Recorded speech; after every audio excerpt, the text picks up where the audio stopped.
What's going on, family? Thank y'all for joining me on another episode of Abandoned Voices. Today I have the pleasure of talking to the lovely Mrs.Sheila Phipps. Right. And for y'all who don't know who Miss Sheila is, she's the mother of, first of all, mother / biggest fan / biggest supporter of Mac. Mac is McKinleyPhipps. And for I know most of my older audience know who Mac is, you know, but for the younger heads out there, Mac is a former No Limit artist. Mac was signed to Master P No Limit Records back in the early 2000s, back when Master P when No Limit Record was it was in the late 90s. Late 90s, there you go. Correct me when I'm wrong. Before the 2000s. Right, you know what? He was the late 90s. Yeah, because he went to prison. I was in high school. Right. Anyway, Miss Phillips and her husband been trying to get their son out of prison for the last 15, 16? 17 years. 17 years. It'll be 18 this 18 year. years. Actually, 18 this month. 18 years this month. That's a long time. 21st. Yeah. For a crime he didn't commit. Right. Let's make that clear. Right. And how we knew he didn't commit the crime? Number one is no evidence. Number two is the guy who did the crime admitted to the crime. Right. Turned himself That's in. it. You need nothing else. That's right. So what's going on, Miss Phipps? Miss Sheila? Not much. Not much. I'm just thankful to be, having this conversation with you.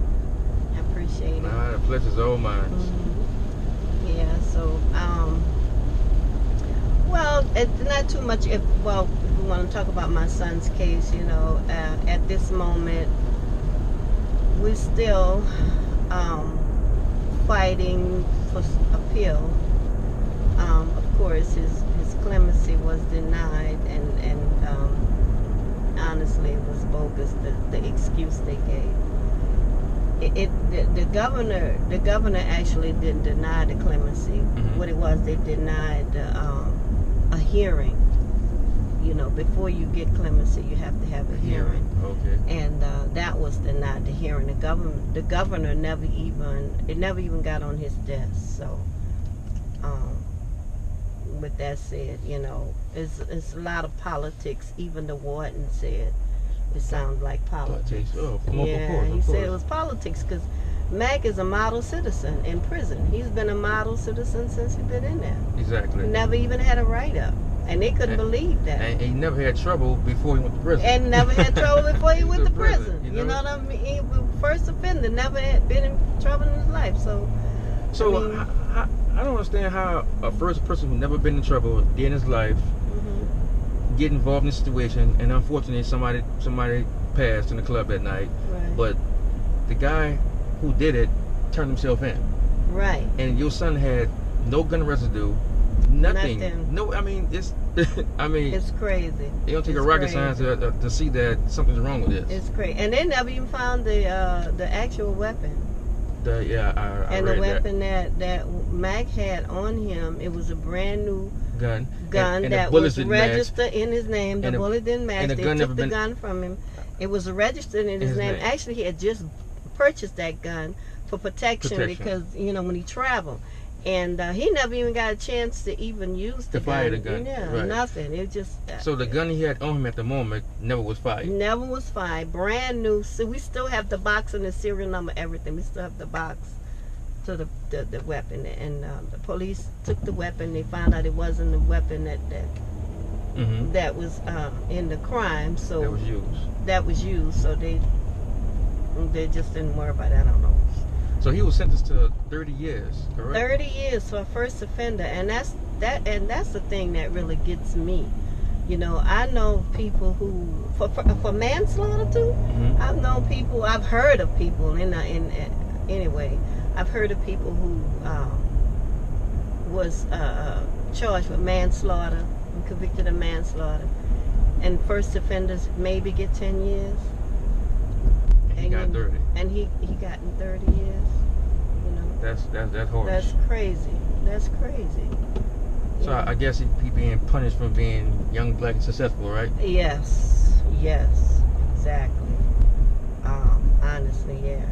That's the way you can look at it. Yeah, I mean, know, when it first happened. Because of his And affiliation with Master P and exactly. being a rapper and all that. they used his lyrics in trial at the trial. I know I read all that about the use of lyrics and stuff, but you can use the lyrics all you want, but if his background also speak for him. Right. I mean, right, exactly. That's where I'm a Denzel Washington fan, and Training Day is my favorite movie. So if he gets in trouble, you gonna use that against him? Right. Training Day, exactly. You know. And you're so right about that. You know, before this happened, I used to believe in the justice system. I really did. And when I hear about people being arrested on television or being in the media and stuff, and I believe that until it happens to you, you know what I mean? And change your perception. Yeah, change your perspective altogether. You know, you be like, well, man, I'm wondering nowadays. You know, I'm sure they have criminals out here. Don't get me wrong, and I'm not saying everybody is innocent. That's crazy to think that way. More understanding now. But yeah, you know, I mean, and when it comes to, unfortunately, race, when it becomes to black and white, especially African American male, you know, I mean, it's like they're guilty before you even investigate to find out whether they're innocent. You're supposed to be innocent before proven guilty, but these days it's guilty and we have to prove our innocence. Exactly. That's crazy, boy. That's crazy. But I don't know. We just got to keep pushing and keep fighting, you know, for our kids out here. So I've been like seeing stuff online and reading stuff that it looked like he's maybe getting released because they've been finding out the truth. Yeah, he will be released. He will automatically be released in 2024, right? In 2024. But he goes up for work release in 2020. Oh, okay. Automatically, so he'll be like in a halfway house, be on parole in 2020. Oh, so really. Back and forth. Yeah. All right. In 2020, he'll be on work release. He actually can be on work release right now. We're trying to work on that, you know, because we don't have to wait for 2 years. It actually can happen now. So that's something that we're looking into. I have a meeting with some folks tomorrow. I hope that work out. Yeah, definitely. And hopefully we can get him released. Because I know, you know, Mac has a huge fan base, and people are just, I mean, it's amazing how so many young men love his music, and he only really recorded 2 albums with Master P, but he had recorded a whole lot of songs. I go back from the lyrical midget, Lil Mac, yeah. The lyrical midget, I Need Wills, huh? Right, I Need Wills, right. Yeah. And so he recorded actually 3 albums with the I Need Wills, and then the 2 with No Limit. But he has been on a lot of people's albums and songs, and I mean, you know, Max said he think he did about 100 songs. I don't know for sure if that's accurate or not, you know, but he did a lot. I know he did a lot. He did some songs with Cash Money, and he recorded songs with them, and you know, so he recorded a number. Yeah, so. I knew his catalog. Yeah. That was my high school days when Mac was out. So I know his catalog. Yeah. And but unfortunately, this had to happen. He would have been had this not happened, he would have been a huge force in the music industry. Definitely. He would have been one of the ones still kind of float. For some reason, when Mac rap, his whole persona, he kind of give me that Nas, Tupac-ish type of educated rap, almost in a way. You know, it's not really gutter rap. It's more. It's gutter with a message. There you go. It's not gutter with a message. There you go. That's the way I look at it. It is. It's not just gangster hardcore rap. Right. It's like when he raps, sometimes you listen to, you know, I guess he's smart, put it like that. Just something I love. He's a smart rapper, educated. You know, that's a good thing. That is so true. So, how your relationship is with Master P? You still? I don't talk to him at all. Oh. Yeah. Enough said. Enough said. So I was reading you have some like another organization that you're into as well. Yeah, right? I am into an organization called Bar None, and Bar None is a organization that helps inmates, ex-offenders, and also inmates that's incarcerated through the arts. You know, because I'm a visual artist myself, and what I do is I'm their first artist in residence. And so I have been having a lot of workshops, and I work with a lot of youth in the juvenile facility, in the Orleans Parish Juvenile Facility. I do workshops in there, teaching them art and talking about life, I guess. So, and also I work with the Odyssey House. I volunteer at the Odyssey House with kids every Wednesday. Oh, okay. Who's in rehab. So a lot of that started like once Max went to jail, you kind of started seeing your life a little different. Right. I started getting involved. What happened is that I'm, like I told you, I'm an artist and I'm a portrait artist. So I painted a portrait of Mac, and I wanted to exhibit and talk about his story. And that's that picture you standing behind on your Facebook page? Right. Oh, I like that. Right. And then what happened was I said, well, why should I stop with Mac when I go see Mac, I used to hear other stories about young men who shouldn't be in prison. It'll break your heart, some of these guys that's in prison and it shouldn't be in there, you know. And the families are fighting for them to get out of prison. And see, Mac has a huge platform. I figured, why not just showcase, to use it, right? Right, and so that's what got me started. Just in this area, what I'm doing right now. So also, how many Mac have 2 brothers? No, he has 4. 4. There's 4. He has 3 brothers, but it's 4. I have 6 children. 6. So I have 4 sons and 2 daughters, and Mac is the oldest. The oldest. Yeah, he's my oldest son, and I have 2 younger sons, and I have a son that's right next to Mac, which is 2 years under Mac.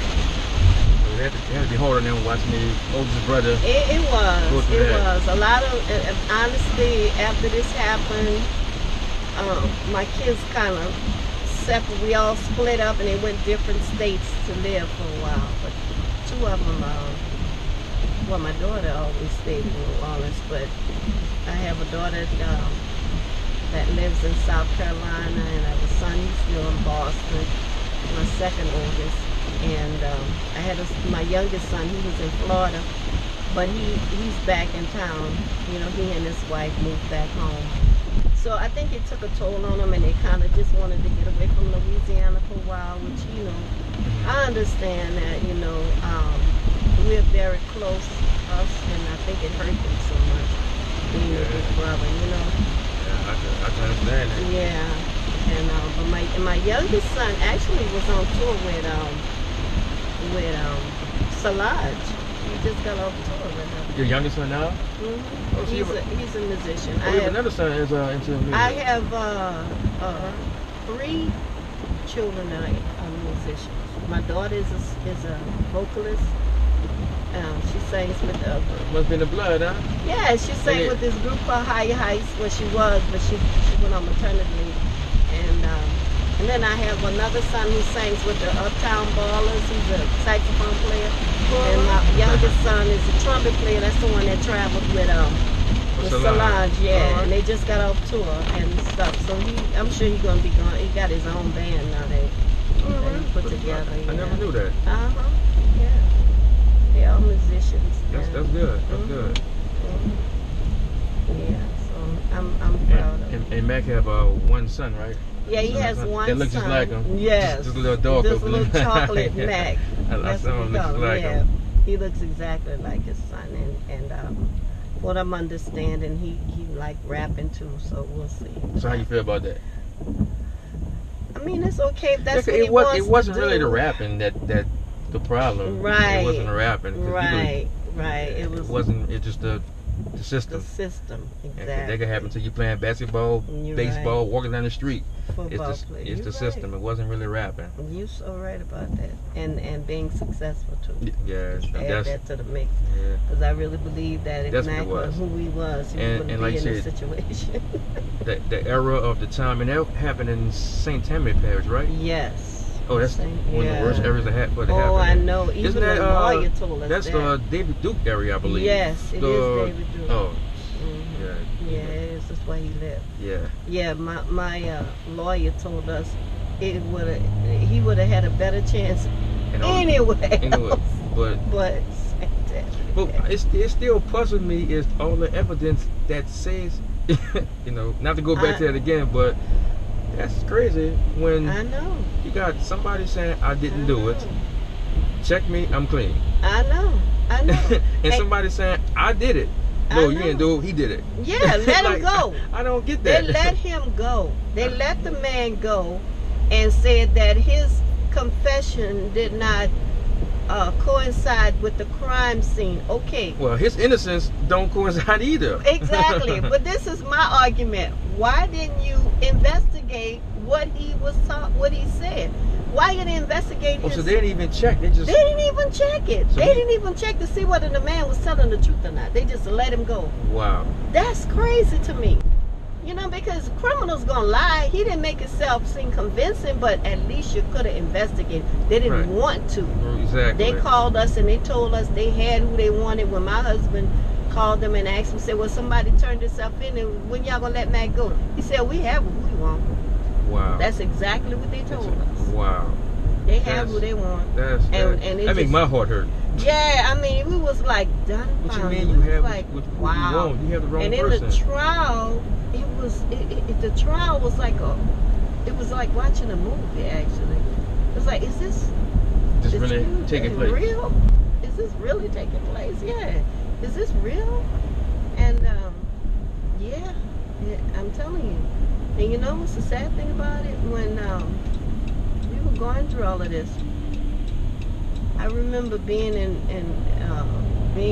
trial with, meeting some other folks that was going through similar situations. Mm-hmm. And I remember meeting this older white lady, and her son was convicted of a crime out there. And she told me that they gave him a kangaroo court. I never heard of that. Kangaroo court? Yeah, that means I guess it means he didn't have a jury or something. I don't know what that term means, but they pretty much threw him away. But he was a poor white guy, He was pretty poor. Those people didn't have any money. And the lady was just standing there crying. She was on the outside of the courtroom telling me about her son and what she was going through. And I don't know, it just broke my heart. They just mess with people's lives, and they just go about their own life. They don't care. Then also Mac had a all white jury. Yeah, all white jury. 40s and up, right? That's right, all white jury. So all white jury. And you know what's crazy about it? Two of the ladies in there, they say it was in, this is documented. Two of the ladies was crying because they could not believe that they were going to convict him. Okay, they couldn't believe it, so they had a hung jury, but the judge told them to go back and you better come back with a conviction, and that's why they came back with manslaughter. That's why they came back with manslaughter. Because they couldn't second-degree murder. Because they couldn't go with, because that's what he was convicted of. Not convicted of. What you call that? Charged with? He was charged with first degree, indicted second degree. Okay. And then they came back with manslaughter, so they had to come back with something. And also with it was bad timing with the time the world was going on. Yeah, it was 9/11. That was around 9/11 as well. Mm-hmm. Yeah, the actual trial was on the 9/11 day. Is this a one-way? Yeah, I can't do this. Yeah, it was 9/11. So. And that make it even worse around the time of the year, time of the day it was 9/11, and what's going on in the world. Then a jury, a predominant white jury, which is not saying that white people are like that, but yeah, because in that two of area, them still thought it was wrong. yeah, I'm saying it's not everybody. You know, I didn't have black folks turn against you, but Yeah, in that true. area of town, 40 and over, then you're playing this music, and you're playing music without the understanding of it. And then a lot of time, I'm gonna tell you another thing. A lot of the young white kids were into rap. Oh yeah. And they were very much into No Limit. And they hate that. They hate that. Exactly. Oh yeah, No Limit was. It was real hot back then. Oh yeah. So, you know, and I don't think they didn't like So that. they hit it. Yeah, that kind of was like. Yeah, it was like, you know. So I mean, here we got a rapper. So my son don't want to be what I want him to be. He want to be a rapper. Right. He want to be a rapper. So you know. And he uses lyrics against him. Right. And I remember the assassin part, but when he said assassin, lyrical assassin, it speaks for itself. Lyrical. Well, you know where assassin came from? Because of 9/11, they called him that because of what was going on with the terrorists and stuff. And that's why they kept emphasizing the camouflage assassin, even though we kept telling them that was not really his name. That was a nickname. And also camouflage was the No Limit. That was the movement of No Limit. Camouflage. They all wore camouflage. Soldiers on the tank. And see, Mac did a lot of that. That was his image because of his father being in the military. You know, my husband was in the military. Yeah. So he's already soldier-minded with a lot of war stories. Right. My husband used to talk about those war stories to him all the time. And he was in Vietnam War, so. And that's what the military, and that was more of a dedication to my husband being in the military. And, you know, and that's where that soldier image came from. He even dedicated some of the songs, the chants like Murder, Murder, Kill, Kill, that came from my husband. He said that was their chant when he was marching in the fields or whatever they were doing out there. In the military. In the military, yeah. So, and he made a song about it.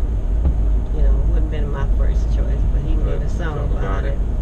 And people that have served in the military knows that song. They know that chant from there. Exactly.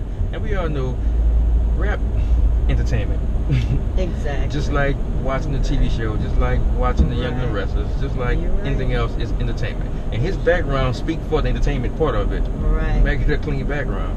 Right. So you really can't say this guy is guilty. Right. Especially when there's no evidence. Right. Right. That is so true.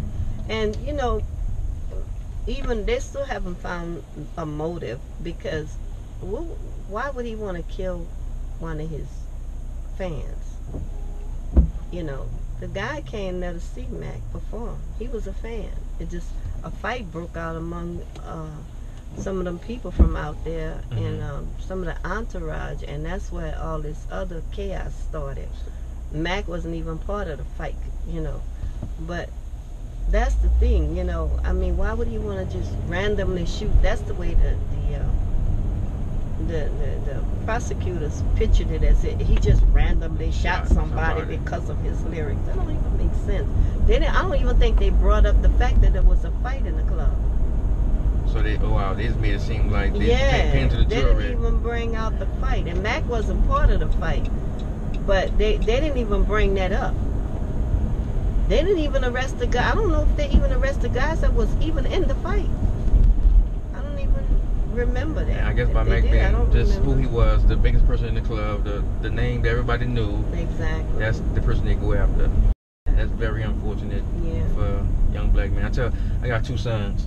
I tell them all the time, your first strike, you're black. Your second strike, you're black. Okay, now let's live life. Third strike. Now let's talk about life, man. Stay out of trouble. Yeah, let's talk about life, because you got two against you automatic just for being black, and you ain't do nothing. Number 3 is stay out of trouble. 2 is black.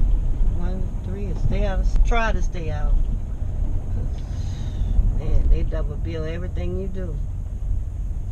So I noticed, well, not noticed, but Mac have, like, even throughout his whole sentence, he always been even good in jail. We have to, like, you know, like I don't know too much about the jail system, to be honest. Good. Yeah, I don't know too much about it. But what about like good behavior type of stuff like that? Yeah, that's why we thought he would have been a good candidate for the. I mean, after 10 years, He never had a write-up. The boy have good head. He's been a model citizen. He's been a mentor.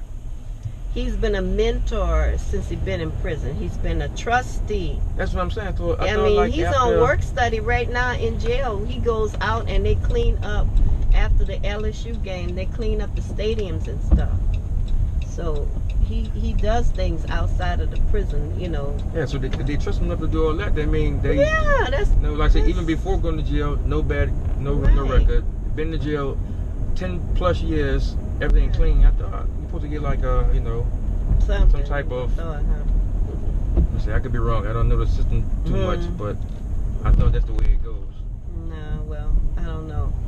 It's more feasible for them to keep him in jail because, you know, they get paid, not just for him, but yeah, I know how it goes. It's all about money. All about money. They're not rehabilitating people enough for me. I don't think. Now they're trying to do things a little differently, so hopefully they keep on that same track. And you know. So when Matt get out, when he come home, think he still into rapping? I know he got nothing but time to write. He done wrote. Oh my God, he done wrote so much. You know, he has a band in prison. There's a band in prison where he's the director, and they write and they perform like on different occasions in the prison. I saw his latest video, that song that he recorded before he went to jail. That his brother did the video. I forgot the name of it. Just recently, And he's also coming out with a movie. The movie is supposed to be coming out. I don't think it's gonna be out this year. Maybe 2019.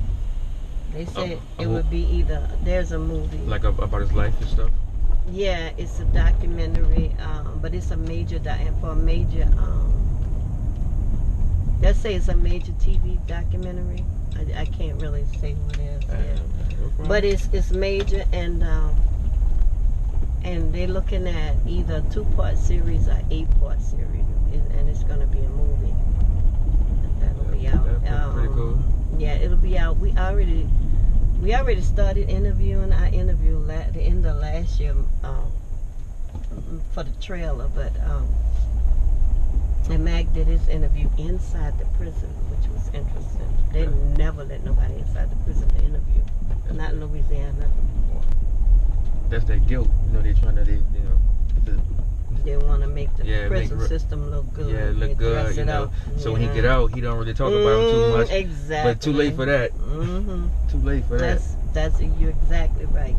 So, but that will be. I'm excited about that. That's good. I don't know. I'm hoping Mac will be out before the movie come out. That way, you know, it can help him. You know. Yeah, that'll be good. It'll be able to help him. Yeah. All that time, and so I know his son want to grow up and be just like him. He probably. Yeah, he does. Studying him, all on YouTube, and he does. He's a little bit. I think with his name is Taquan. We call him Taquan, but his name is McKinley also. But with Taquan, I guess he feel like everybody talks about his dad, but he never knew him outside the prison, and he goes through a lot with that, you know. That's hard. Yeah, it's kind of hard for him, and then the dad being such a great rapper, like everybody tell him, and he don't know how to live up to that, you know. It's hard for him, but I told him that you just gotta be yourself. Be yourself, you gotta just live life. Live life for yourself. Yeah. So, I hate to tell him, but he probably won't ever be able to outdo his dad. Right. But you know. Right. But hey, you know, nothing wrong with that, though. You find your own lane. You find yourself. You gotta find your own. And he was 16, right? Yeah. No, he's 17. Actually. Yeah, I was 17-year-old. So I know how it is. They got a lot of living and. Yes. Hard-headed. Yep. Yeah. That's him. Think they know everything. And don't know nothing. Oh yes, that's Taquan. Yeah, he knows more than his grandmother most of the time. Oh, believe me, I know exactly how it goes. So, but he's a good child. I guess he goes through a lot because of his daddy being in prison. It messes with these kids because they have to. The only time they can, especially him, the only time he can see his dad or talk to him is either in prison or on the phone. And to listen to all the great stories about Mac, it just breaks his heart because he never knew that. So. Right. But he'll be okay. Yeah, well, Mac does what he can for, in this situation. Do the best he could. well, at least you still get to see him and spend time and touch him and talk to him, and you still go log online and look at him anytime you want, so even look at the little him.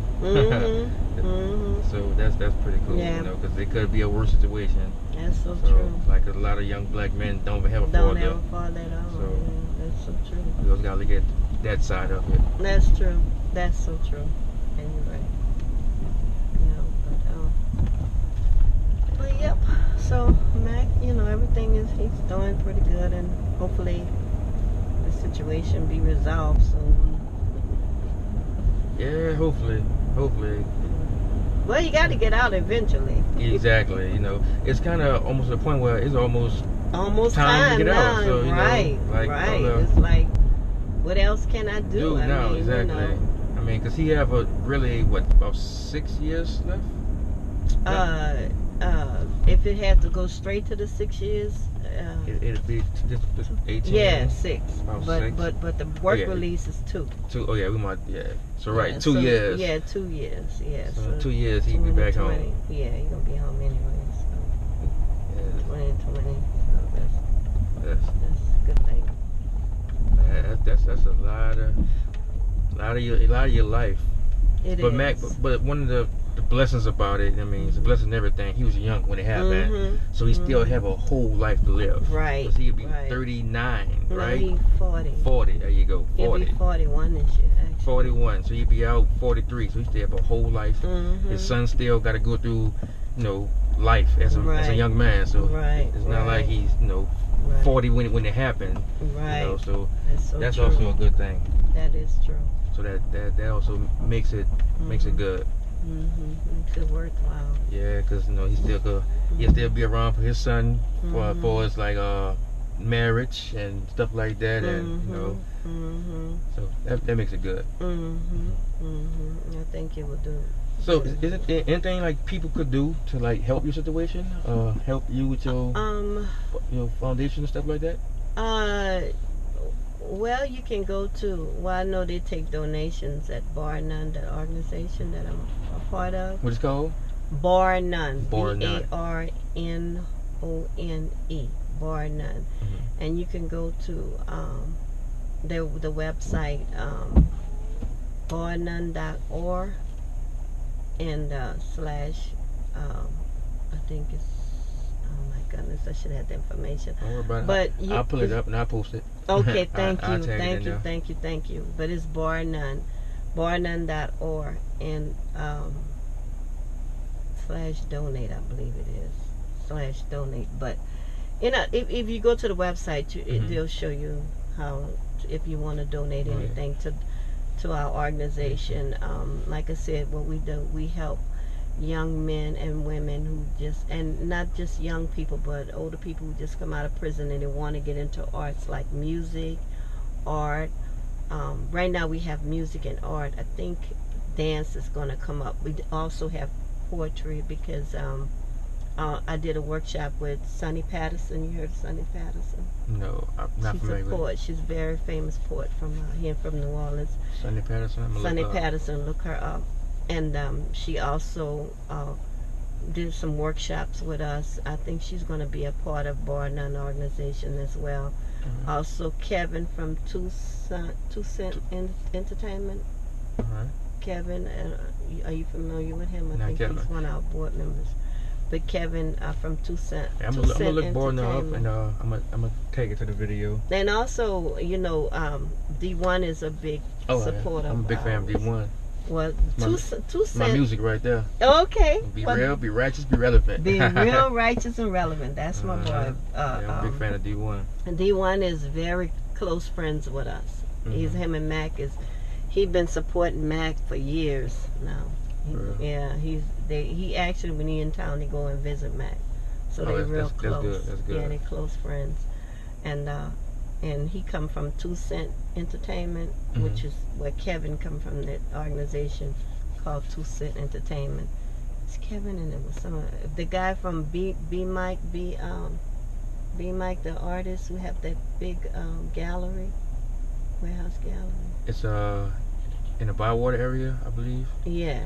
I think I know what you're talking about. Yeah. Don't worry about it. I'm gonna pull it up. They all part of that organization. So. But well, thank you so much. Sheila, it's been a pleasure talking to you, and thank you for sharing your story with me. And free Mac. Free Mac. I appreciate it. Thank y'all for watching another episode of Abandoned Voices. Now go ahead and show your boy some love. Thumbs up if you like. Thumbs up if you don't like. But anyway, y'all stay tuned. I got plenty more videos on the way. And free Mac.